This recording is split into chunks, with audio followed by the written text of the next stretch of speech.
State my path is basically one of the principles of crucial conversation.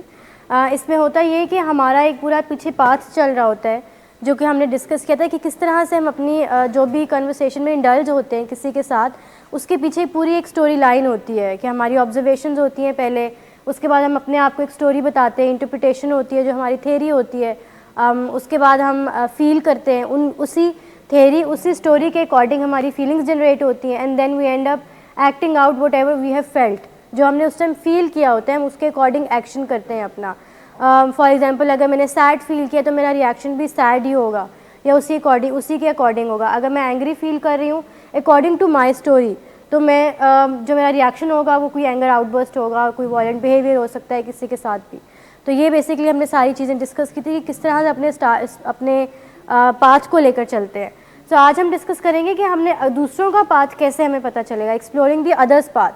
Others mean जिस बंदे के साथ आप कन्वर्सेशन में इस टाइम इन्वॉल्व्ड हैं उनके पाथ के बारे में आपको कैसे पता चलेगा। अक्सर बार ऐसे होता है कि आप तो साइलेंस और वायलेंस से बच गए हैं, आपको पता चल गया है, now you have the key of crucial conversation कि अगर आप साइलेंट हो रहे हो, वायलेंट हो रहे हो तो you step out of the conversation, right.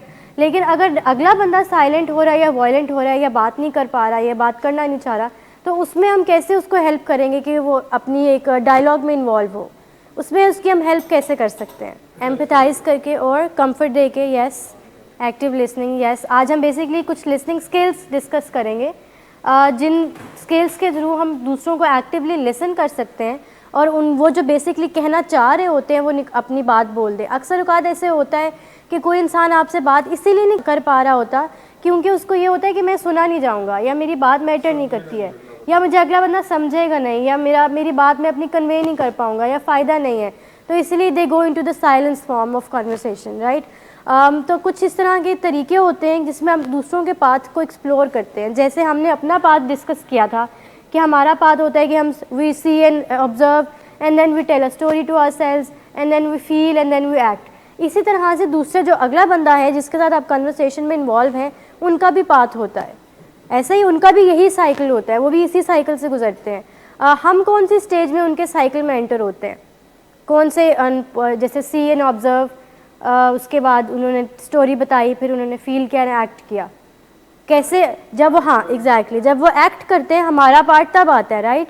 For example हम दो बंदे आपस में कन्वर्सेशन में हैं, ठीक है, एक बंदे ने एक ऑलरेडी स्टोरी बना ली हुई है कि ये बंदा ऐसा है, आई डोंट लाइक हिम, मैंने इससे बात नहीं करनी, मुझे कोई फ़ायदा नहीं इससे बात करने का या मुझे कोई फ़ायदा मिलेगा नहीं इससे बात करने का, ये उनकी स्टोरी थी। उसने डिस्कस्ड फील किया अकॉर्डिंग दूसरे पर्सन के लिए एंड देन उसने जब एक्ट आउट किया तो वो उस बंदे भी किया जो कि उसके सामने था, जो अदर पार्टी थी। तो जो कहने का मकसद बेसिकली ये है कि जो हमारा पार्ट जहाँ पे आता है ना किसी के साथ जब हम कन्वर्सेशन में, तो वो हमारे उनके एंड पे आता है, उनके पाथ के एंड पे हमारा पार्ट शुरू होता है कि उनका जो साइकिल है जिसमें see and hear, feel, act and tell a story and act है, जो उनका साइकिल है हम उनके एंड के साइकिल पे आते हैं, एंड पॉइंट पे हम आते हैं जहाँ से वो एक्ट आउट करना शुरू होते हैं या अपने एक्शंस शो कराते हैं, वहाँ से हम कन्वर्सेशन में इन्वॉल्व होते हैं according to that other person, ठीक है। तो हमें उनके स्टोरी का नहीं पता होता, हमें उनकी ऑब्जर्वेशंस का नहीं पता होता, हमें नहीं पता होता कि उन्होंने क्या चीज़ देखी है, हमें नहीं पता होता कि वो फील क्या कर रहे हैं, हमें सिर्फ ये पता होता है कि उनका action at that right moment क्या है। एक्शन कुछ भी हो सकता है जो आपने देखा होता है, जो आपने ऑब्जर्व किया होता है, it can be anger, disgust, sadness, कोई भी फीलिंग हो सकती है। तो बेसिकली जो ये वाला प्रिंसिपल है ये हमें सिखाता है कि किस तरह से हम दूसरों लोगों को सुन सकते हैं जब कोई नेक्स्ट पार्टी साइलेंस में होती है या वॉयलेंस में होती है। सबसे पहला स्टेप इसमें ये होता है कि you start with the heart. Remember the first principle जो हमने स्टडी किया था कि स्टार्ट विद द हार्ट, कि आप अपने साथ अपने दिल से शुरू करते हो, जेन्युइन होके। इसके की फीचर्स ये होते हैं कि you remain very sincere towards the other person. आप अपने आप को रेडी कर लेते हैं कि आपने अगले बंदे की बात सुननी है, अपने साथ भी और दूसरे बंदे के साथ भी आप सिंसेरिटी के साथ रहते हैं, सिंसेरिटी शो करते हैं कि मैं आज इनकी पूरी बात जो है वो तरीके से सुन के जाऊँगा, नो मैटर वॉट, मैंने एक्टिवली लिसन करना है। तो जब आप अपने साथ और दूसरे के साथ सिंसेयर होते हो तो आप एक्टिवली इन्वॉल्व कर रहे होते हो कन्वर्सेशन में और उनको ये अगले को ये मैसेज जा रहा होता है कि आप उनको गौर से सुन रहे हो या वो सुने जा रहे हैं, ठीक है। इसके अलावा नेक्स्ट जो फीचर होता है क्यूरियस।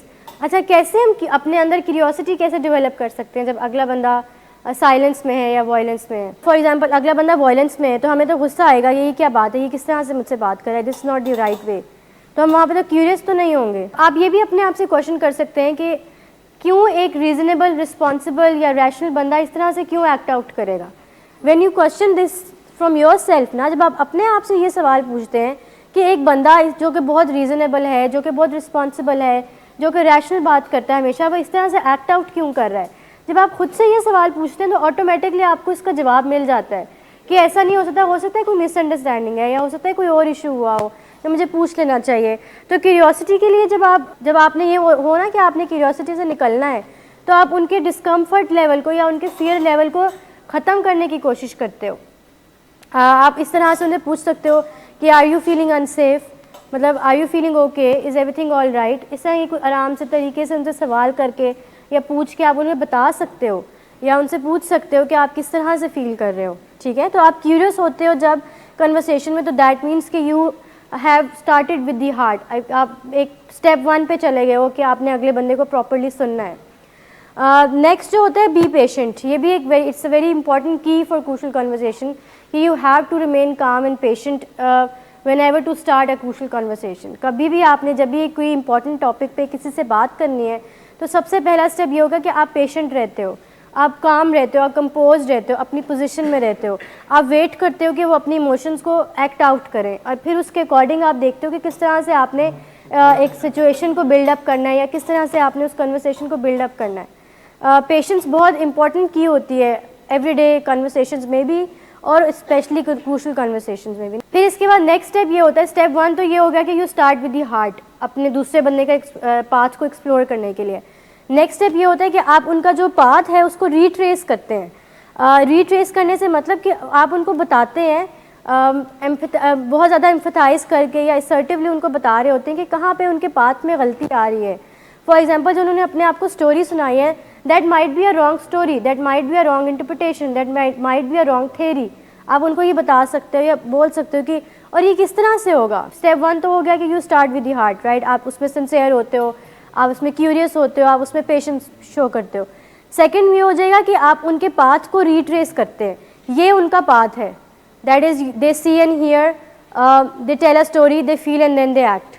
ठीक है, ये उनका पाथ है। अगर तो कोई मिसअंडरस्टैंडिंग आ गई है या कोई इशू आ गया है, सही है। अच्छा, होता ये कि हमने लास्ट टाइम जब पढ़ा था कि मेक इट सेफ़, कि हम कन्वर्सेशन को सेफ़ किस तरह से करते हैं, किसी को याद है कुछ? हमने एक स्टेप्स पढ़े थे कि किस तरह से हम कन्वर्सेशंस को सेव करते हैं। सबसे पहले कि हमने ये स्टडी किया था कि यू अपोलोजाइज व्हेन यू आप गलती पे होते हो, when you are at mistake, right. इसके अलावा जब आपको पता है कि सेफ्टी एट रिस्क है तो you step out of that conversation and then you restore the safety. आप उससे कन्वर्सेशन से स्टेप आउट कर लेते हैं and then you restore the safety. And इसके अलावा आप अपोलोजाइज करते हैं when you know that it's appropriate. इसके अलावा हमने एक और कॉन्सेप्ट डिस्कस किया था, दैट इज़ कंट्रास्टिंग। क्या होती है कंट्रास्टिंग? कंट्रास्टिंग इट बेसिकली एक कॉन्सेप्ट होता है जिसमें आप अगले बंदे को मेक श्योर करते हो कि आपने ये कॉन्सेप्ट को मिसअंडरस्टैंड किया है। आप उनको बताते हो कि व्हाट आई इंटेंड, मैं क्या चाहता हूँ, मेरी एक्सपेक्टेशंस क्या हैं, या मैं इस कन्वर्सेशन से मैं चाहता क्या था लेकिन आपने इसको इस तरह से जो है परसीव किया है। इस कॉन्सेप्ट को कहते हैं कंट्रास्टिंग। आप एक्सप्लेन करते हो कि what you intend and what you don't intend. इस तरह से आप एक मिसअंडरस्टैंडिंग को क्लियर कर लेते हो। ये कॉन्सेप्ट भी हम यूज़ कर सकते हैं in order to make any conversation safe, या हेल्दी कन्वर्सेशन या क्रूशियल कन्वर्सेशन को एक सेफ कन्वर्सेशन बनाने के लिए आप कंट्रास्टिंग यूज़ कर सकते हैं। इसके अलावा हमने एक और चीज़ डिस्कस की थी कि आप जो है स्टेप आउट कर लेते हैं उस कन्वर्सेशन से, या आप माफ़ी मांग लेते हैं, या सिर्फ तब जबकि आपको पता हो कि you are at mistake. This is the new skill, एक न्यू टूल है ये किस तरह से आप एक कन्वर्सेशन को सेफ बना सकते हैं जो कि अब सेफ नहीं रही ड्यू टू वायलेंस और साइलेंस। आपकी तरफ से, आपकी साइड से वायलेंस या साइलेंस नहीं आ रहा, लेकिन अगले बंदे की साइड से साइलेंस और वायलेंस आ रहा है। तो इस केस में फिर आप क्या करते हो कि आप एक ये वाला टूल भी यूज़ कर सकते हैं जिसको हम कहते हैं एक्सप्लोरिंग माई पाथ। तो हम बात कर रहे थे रिट्रेस करने की पाथ की, कि जब आपको पता हो कि अगले बंदे का जो है वो वायलेंस की तरफ जा रहा है, तो दैट मीन्स कि उसके पाथ में कहीं ना कहीं गलती है। अगर आप वायलेंस की तरफ जा रहे हैं, आप साइलेंस की तरफ जा रहे हैं, दैट मीन्स कि आपके पाथ में कोई गलती है। या तो आपने अपने आप को जो स्टोरी बताई है दैट माइट बी रॉन्ग, या तो आपकी ऑब्जर्वेशन गलत हो सकती है या फीलिंग्स गलत हो सकती हैं। लेकिन फीलिंग्स जो है वो आपकी स्टोरी से जनरेट होंगी, तो दैट मीन्स कि आपकी स्टोरी गलत हो सकती है। दो फॉर्म्स में हम जाते हैं, साइलेंस या वॉयलेंस में, तो ऑफ कोर्स आप इस प्रोसेस से गुजर के जाते हैं उस एक्शन में। एक्शन क्या होगा, साइलेंस या वॉयलेंस होगी, तो उसका जब रिजल्ट जहाँ से वो जनरेट हुआ है वो आपकी ऑब्जर्वेशन से होता है बेसिकली। तो दैट मीन्स कि अगर आप वॉयलेंस या साइलेंस की तरफ हैं तो आपका पाथ गलत है। इसी तरह से अगर अगला बंदा साइलेंस या वॉयलेंस में है, या वो गलत है, या वो बहुत ज़्यादा मसले क्रिएट कर रहा है, तो दैट मीन्स कि उनका पाथ गलत है। तो इस सिचुएशन में आप उनको हेल्प करते हो आकि उनका वो अपने पाथ को रीट्रेस करें। अच्छा, इसमें होगा ये कि आप प्रोब इस तरह से करते हैं कि अगले बंदे को फील हो वाकई में कि देयर इज़ अ मिस्टेक। आप उनसे पूछ सकते हैं कि आप कंट्रास्टिंग कर सकते हैं उस टाइम पे कि मैं इस टाइम ये चाहता हूँ, आई इंटेंड दिस, मेरी इंटेंशंस ये हैं, लेकिन और ये मेरी इंटेंशंस नहीं थी। तो हो सकता है कि आपने गलत परसीव किया हो इस चीज़ को, कि अगर एक बंदा बिल्कुल भी रिस्पॉन्ड नहीं करा तो फिर हमें क्या करना चाहिए। अगर आपने सेफ एग्जिट भी ले लिया, आपने कन्वर्सेशन से स्टेप आउट भी कर लिया, लेकिन फिर भी सेफ्टी जो है वो रिस्टोर नहीं हो रही है, तो फिर उस सिचुएशन में हमें क्या करना चाहिए, हम डिस्कस करेंगे उसमें। ठीक है, तो ये समझ आइए कि हम उनके पाथ को रीट्रेस करते हैं, हम उन्हें बताते हैं क्या ऐसे सवालात होंगे या क्या ऐसी स्टेटमेंट्स होंगी जिन स्टेटमेंट से हम उन्हें बता सकें कि उनके पाथ में थोड़ी सी गलती आ रही है। I think there might be a misunderstanding between your observations and your story. You can say this कि आपकी ऑब्जर्वेशन जो आपने देखा और जो आपने परसीव किया उसमें हो सकता है कहीं ना कहीं गलती हो, क्योंकि we all make mistakes, we all are humans, हम गलतियाँ करते हैं। We are meant to do this, मतलब इस तरह के स्टेटमेंट अगर आप उनको कहते हैं तो इससे क्या होता है कि अगले बंदे को एक मैसेज आ रहा होता है कि हाँ ये ठीक हो सकता है, या आई कैन बी रॉन्ग, या अगला बंदा ठीक कह रहा है। तो आप ये वाले इस तरह के स्टेटमेंट्स यूज़ करते हैं तो बहुत हेल्पफुल होती हैं, और फिर आपको आगे से जो रिस्पांस आता है वो बहुत जेन्युइन रिस्पांस होता है।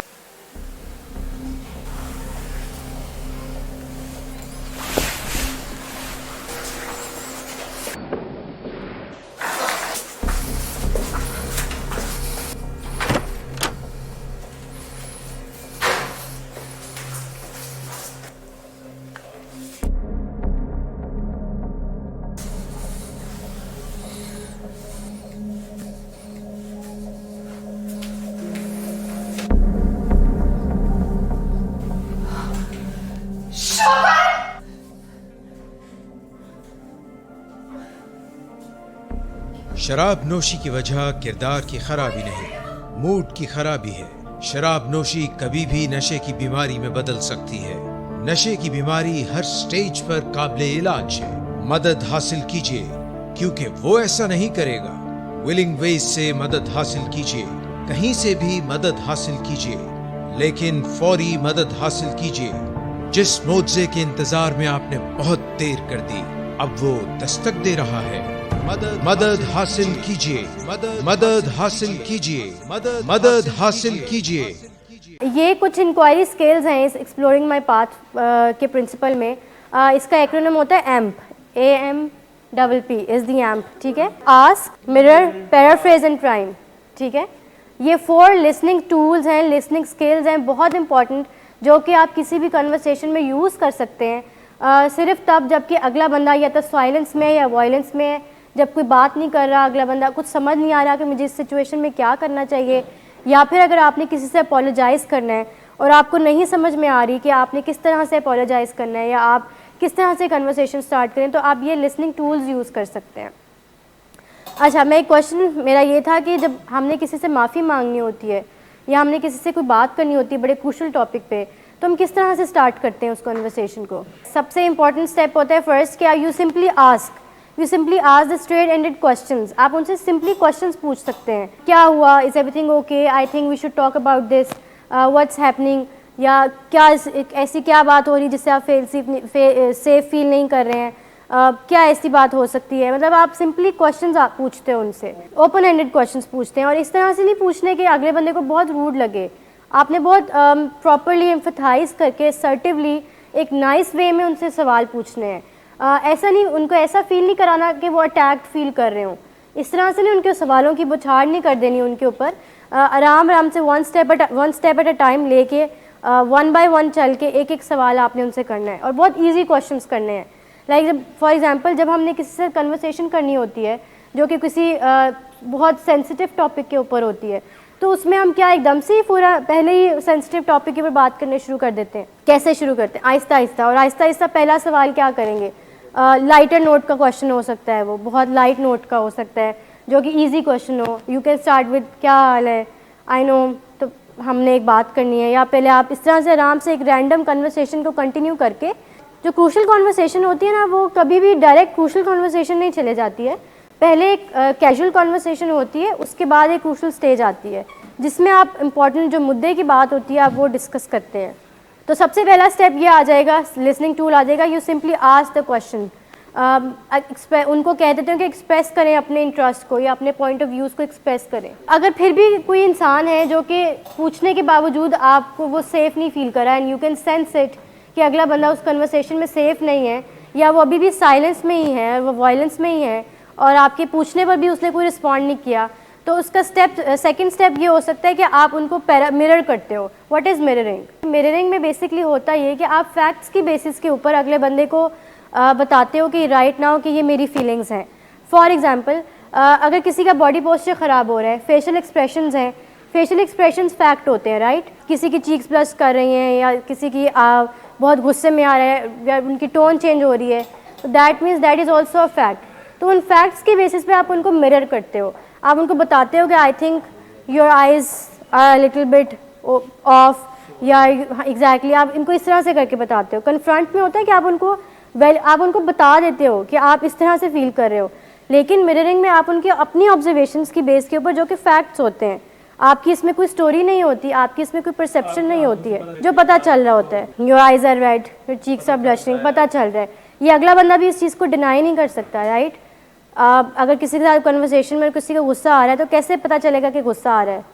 ऑफ कोर्स उनके बॉडी पोस्चर से, उनके टोन से, उनके फेशियल एक्सप्रेशन से। तो ये ऐसी चीज़ें हैं जिनको आप डिनाई नहीं कर सकते और अगला बंदा भी नहीं कर सकता। तो इस सेंस में आप फिर उनको मिरर करते हो, उनको बताते हो, और आपने मिरर इस सेंस में करना होता है कि अगले बंदे को रिस्पेक्टफुल लगे। इसका फ़ायदा क्या हो सकता है मिररिंग का? उनको अपनी फीलिंग्स का भी पता चल जाएगा, या उनके अपने एक्शंस का पता चल जाएगा, इस टाइम में क्या फ़ील कर रहा हूँ। क्योंकि अक्सर औकात होता है ऐसे, जब हम किसी के साथ कन्वर्सेशन में होते हैं तो हमें नहीं पता होता कि हम क्या बोल रहे हैं। ऐसा ही होता है अक्सर, अलॉट ऑफ टाइम्स ऐसा हो रहा होता है कि हमें नहीं पता चल रहा होता कि हम क्या बोल रहे हैं या हम इस टाइम फील क्या कर रहे हो रहे हैं। तो मिररिंग का फ़ायदा ये होता है कि अगले बंदे को आप बता देते हो कि आपकी फीलिंग्स इस टाइम ये। अगर फिर भी कोई इंसान जो है वो नहीं इंडल्ज कर पा रहा है कन्वर्सेशन में मिररिंग के बाद भी, नेक्स्ट स्टेप उसमें ये होता है कि आप यू पैराफ्रेज क्या होता है? अपने वर्ड्स में आप पैराफ्रेज करते हो।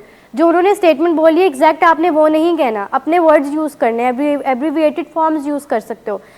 उनको ये फील नहीं करना कि आप पैरट बैक कर रहे हो, उनको ये फील नहीं करवाना कि आप बिल्कुल वही बोल रहे हो जो आप बोल रहे हो। इससे कुछ फ़ायदा नहीं होगा। कंफर्टेबल फीलिंग, अच्छा, उससे पैराफ्रेजिंग का फ़ायदा ये होता है कि उनको फील एक्चुअली ये हो रहा होता है कि आप उनको सुन रहे हो, you are actively listening, also कि आप इंटरेस्टेड हो कन्वर्सेशन में।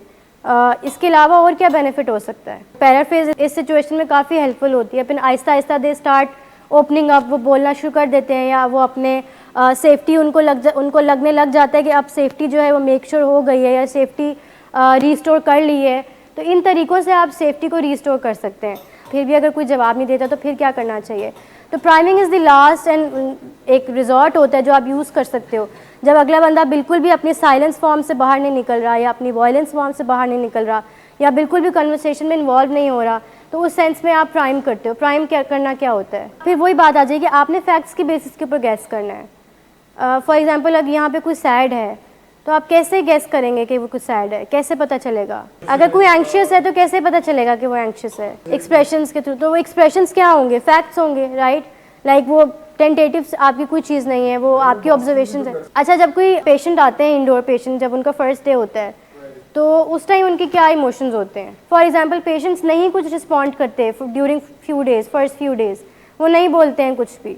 तो कैसे जो प्रोफेशनल्स होते हैं फिर उनको किस तरह से कन्फ्रंट करते हैं, या उनको किस तरह से एक कन्वर्सेशन में लेकर आते हैं? पैराफ्रेज करके, मिरर करके, प्राइम करके। सबसे पहले प्राइमिंग यूज़ होता है। अगर बिल्कुल भी, क्योंकि पेशेंट शुरू में बिल्कुल रिस्पॉन्सिव नहीं होते हैं, डेड उनका रिस्पॉन्स होता है। प्राइमिंग में बेसिकली आप उनको आप गेस कर रहे होते हो, लेकिन मिरर में आप प्रॉपरली कह रहे होते हो। फॉर एग्जाम्पल, मिररिंग ये हो जाएगी कि आपकी इस टाइम चीक्स ब्लश कर रही हैं, दैट इज़ मिररिंग। ठीक है, आप उनके मिरर कर रहे हो, उनको बता रहे हो कि इस टाइम उनके फेशियल एक्सप्रेशंस क्या हैं। प्राइमिंग ये हो जाएगा, आप ये गेस करते हो कि बेस्ड ऑन योर ऑब्जर्वेशन आप उनको बताते हो कि I think you are angry. Confrontation हो सकती है, लेकिन आपने कन्फ्रंट इस सेंस में करना है कि वो एक टेंटेटिव है, वो कि आप श्योरिटी नहीं है इस चीज़ में, कोई भी आप गेस कर रहे होते हो सिंपली।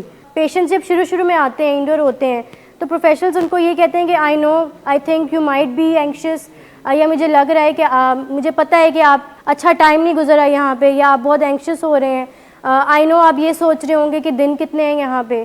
तो दैट इज़ गेसिंग, कि आप अगले की सोच को या उनकी थॉट्स को गेस कर रहे होते हो कि आप ये कर रहे हो। फॉर एग्जांपल, आप किसी के साथ किसी क्रूशल कॉन्वर्सेशन में इन्वॉल्व हैं और बहुत क्रूशल टॉपिक है और अगला बंदा नहीं बोल रहा है, और आपको पता है कि टॉपिक का मेन टॉपिक क्या है, किसी भी टॉपिक है, स्टैंड्स के बारे में बात हो सकती है, फैमिलीज़ नहीं बोल रही या पेशेंट्स नहीं बोल रहे, तो फैमिली क्या बोलती है उनको कि मुझे पता है कि तुम स्टैंड्स के बारे में सोच रहे होगे। तो दैट इज़ बेसिकली प्राइमिंग, कि अगला बंदा कुछ भी जब नहीं बोल रहा होता तो आप उसमें प्राइम करते हो, एंड फिर जब उनका गेस ठीक होता है, जो कि मोस्ट ऑफ द टाइम्स ठीक होता है, तो फिर वो बोलना शुरू कर देते हैं। फिर पेशेंट्स बोलना शुरू कर देते हैं, हाँ मैं स्टैंड्स की बात करना चाह रहा था, या मैं स्टैंड्स के ऊपर ही डिस्कस करना चाह रहा था। समझ आया कि ये 4 टूल्स होते हैं जो लिसनिंग टूल्स होते हैं, जिसमें आप अगले बंदे को ये बता सकते हो कि किस तरह से आपने उस कन्वर्सेशन को सेव करना है, और एग्जिट नहीं लेना।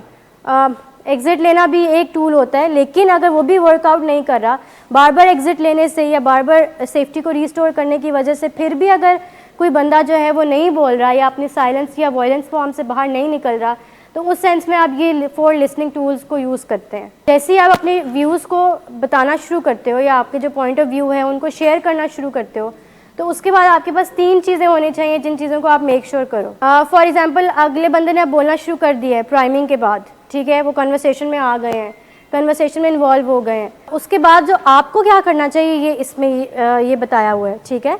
सबसे पहले कि एग्री, आपने एग्री करना है उनकी बात से जो कि आप करते हो। मतलब ऐसा नहीं करना कि कोई बात हुई है जिससे आप डिसएग्री करते हैं लेकिन आप फिर भी एग्री करें just for the sake of it, आपने ये नहीं करना। आप कुछ पॉइंट्स के ऊपर एग्री कर सकते हो जो कि वैलिड होते हैं, जो आपको लगता है कि ये एग्रीबल हैं। कॉन्वर्सेशन होती तब है जो 2 बंदे अपोजिंग पार्टीज़ के होते हैं और ओपिनियंस डिफरेंट होते हैं। एग्री आपने इस सेंस में करना है कि कुछ बातें हो सकती हैं सेलेक्टिव बातों पे जो आपको लगता है कि आप मानते हो, आप दिल से मानते हो, जो हमने स्टार्ट में पढ़ा था कि स्टार्ट विद द हार्ट, कि जो आपको लगता है कि हाँ इस टाइम पे ये ठीक कह रहे हैं, जिन पे दोनों साइड्स एग्री करती हैं। उसमें हम कंपेयरिंग की तरफ आ जाएंगे।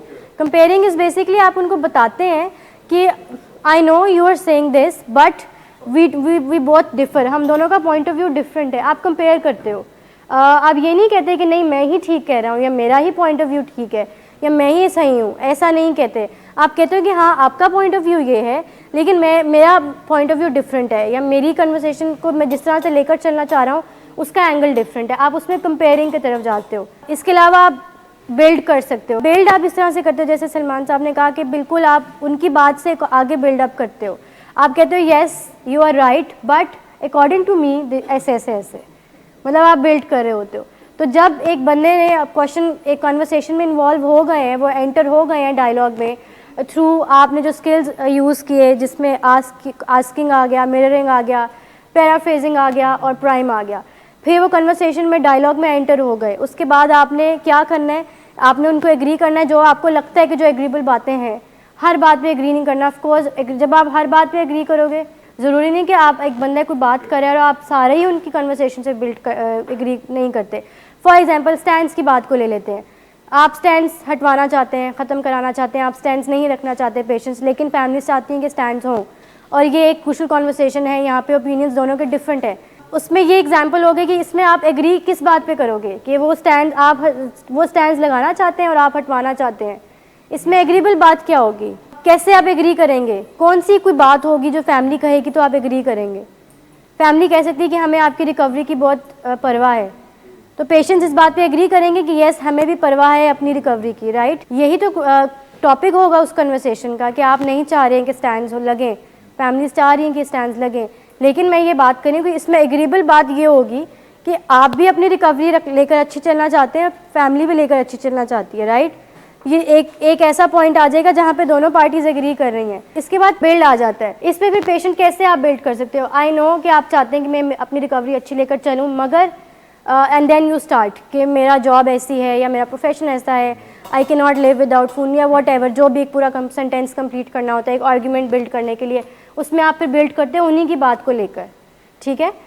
उसके बाद कंपेयर आ जाता है कि जब आप उनको बताते हो कि आई नो आप चाहते हैं कि स्टैंड्स लगे, मैं नहीं चाहता स्टैंड लगे, we two are different parties and we both differ at this stage, ये होती है कंपेयरिंग, कि आप उनको बताते हैं कि हम डिफरेंट हैं, यहाँ पे मेरा पॉइंट ऑफ व्यू डिफरेंट है, आपका पॉइंट ऑफ व्यू डिफरेंट है, ठीक है। तो इन चीज़ों को लेकर फिर आप यहाँ पे कंपेयर करते हो, दिस इज़ बेसिकली कंपेयरिंग। अगले को आपने नहीं बोलना गलत, आपने अपना पॉइंट ऑफ व्यू बताना है कि आई डिसएग्री या मेरा पॉइंट ऑफ व्यू डिफरेंट है, मेरा ओपिनियन डिफरेंट है, लेकिन आपको मैं गलत नहीं कह रहा। आपने इस तरह से नहीं कहना कि आप उनको कहो कि आप गलत हो।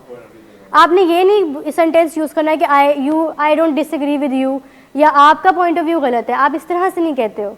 आप ये कहते हो कि मेरा ओपिनियन डिफरेंट है एंड मेरा राइट है, मेरा राइट है कि मैं अपना ओपिनियन डिफरेंट रख सकता हूँ, I am a different entity. हाँ, इस तरह से आप मतलब तरीके से एक असर्टिवली एक नॉर्मल रैंडम वे में आप जब बात करते हैं तो एक कन्वर्सेशन जो है उसका रिजल्ट अच्छा निकलता है।